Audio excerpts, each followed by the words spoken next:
평안하셨습니까? 송재호입니다.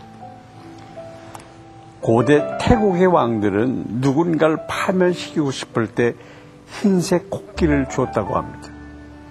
흰색 코끼리는 신성한 존재로 여겨졌기 때문에 이걸 받은 사람은 처음에는 영광으로 생각하고 기뻐했다가 서서히 부담감을 느끼게 됩니다.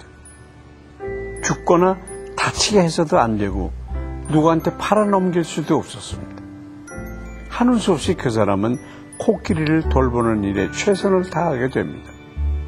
그렇게 하루하루가 지나다 보면 집의 재산이 점점 없어지고 일도 소홀히 하게 돼서 결국 일터까지 잃게 되는 겁니다. 여러분, 우리에게는 흰색 코끼리 같은 것은 없습니까? 처음에는 나에게 큰 기쁨이 됐지만 시간이 지나면서 내가 가지고 있던 것을 모두 빼앗아가는 무서운 죄악 말입니다. 오늘 주신 말씀을 함께 묵상하시겠습니다.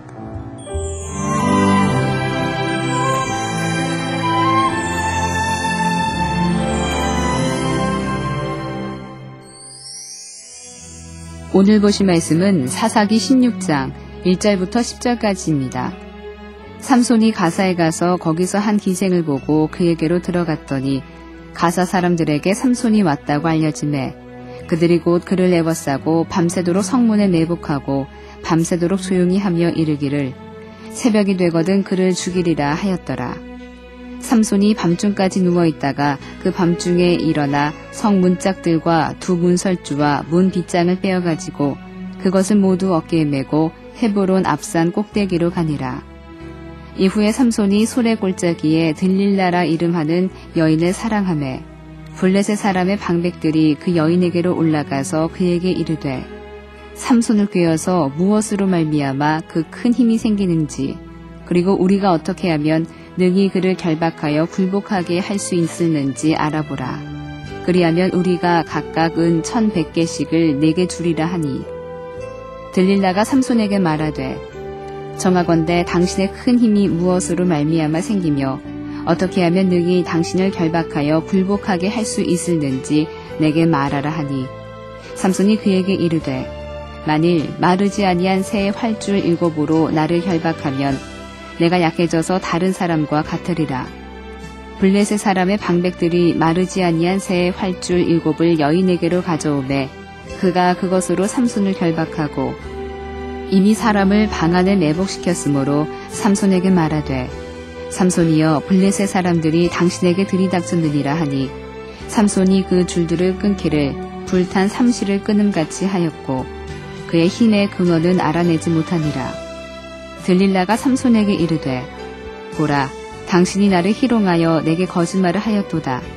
청하건대 무엇으로 당신을 결박할 수 있을는지 이제는 내게 말하라 하니 삼손은 여성과의 관계에 늘 문제가 있었습니다. 결혼 실패 이후에 한 여성에게 정착하지 못했고 본문에서처럼 기생을 만나 밤을 보내곤 했던 것으로 보입니다. 블레셋 사람들도 이 약점을 잘 알았고 지속적으로 틈을 보고 있었던 것 같습니다.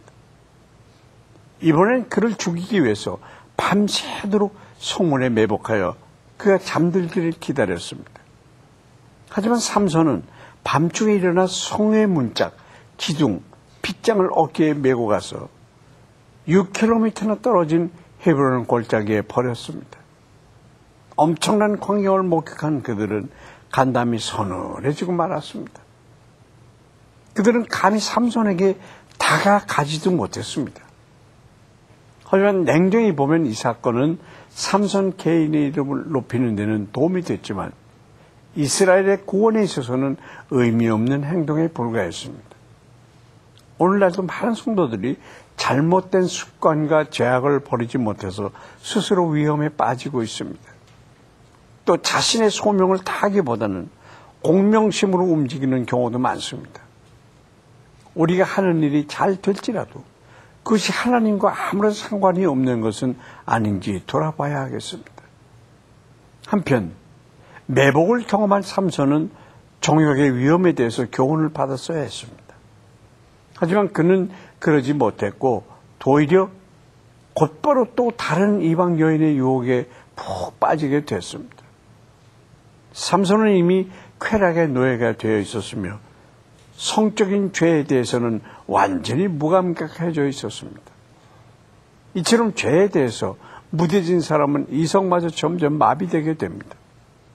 삼손은 자신의 본분을 망각한 채 육체적 쾌락만을 탐했으며 돈을 위해서 자신을 속이는 들릴라에 대해서 의심도 하지 않았습니다. 범죄의 힘은 이성을 마비시킬 만큼 강한 것입니다.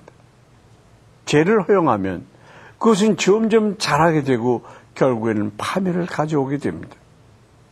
우리에게도 이성을 마비시키고 결국 파멸을 가져올 죄악이 없는지 한번 살펴봐야 하겠습니다.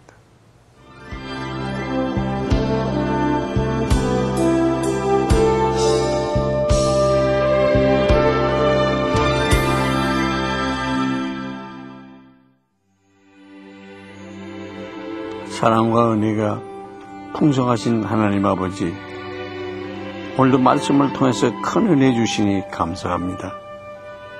결국엔 우리를 황폐하게 만들어버릴 죄악이 우리 안에는 없는지 자신을 돌아봅니다. 그러한 죄가 우리 안에 있다면 작은 것까지도 깨닫게 하셔서 지금 당장 회개하고 죄의 굴레에서 벗어날 수 있도록 인도하여 주시옵소서. 좌여함을 얻고 오직 주님의 영광을 위해 살도록 해 주시옵소서. 예수 그리스도의 이름으로 기도합니다. 아멘.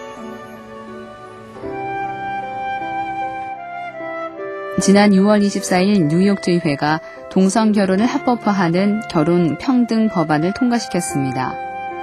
이를 바탕으로 프리덤 투 메리, 휴먼 라이츠 캠페인 등 동성결혼 옹호단체들은 메릴랜드, 뉴저지, 펜실베니아주 등 결혼 평등 법안이 보류 중이거나 부결된 주에서도 뉴욕주에서 사용했던 전략을 적극 펼칠 계획이라고 밝혔습니다.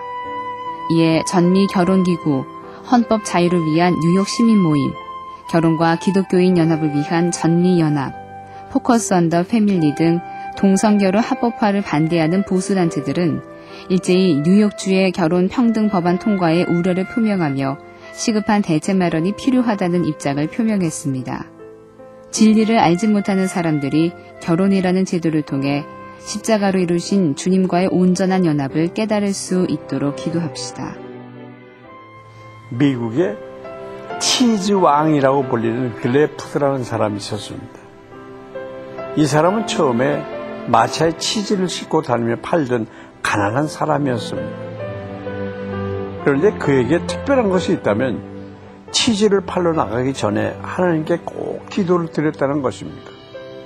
그럴 때마다 하나님은 그에게 지혜를 주셨고 사업이 계속 번창해서 결국 나중에는 수많은 트럭으로 치즈를 공급하는 치즈왕이 됐다고 합니다.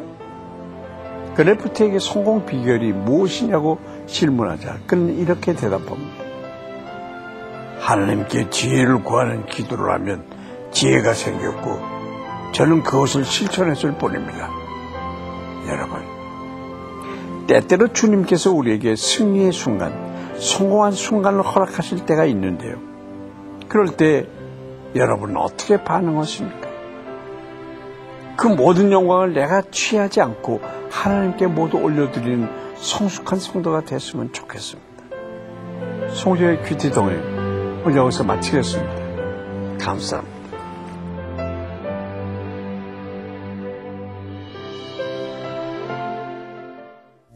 이 프로그램에는 GTM에서 큐티 교재 GT를, 책으로 만나는 성지 순례 답사기 바이블 루트를, 수아영에서 기초 화장품을 협찬해 주셨습니다.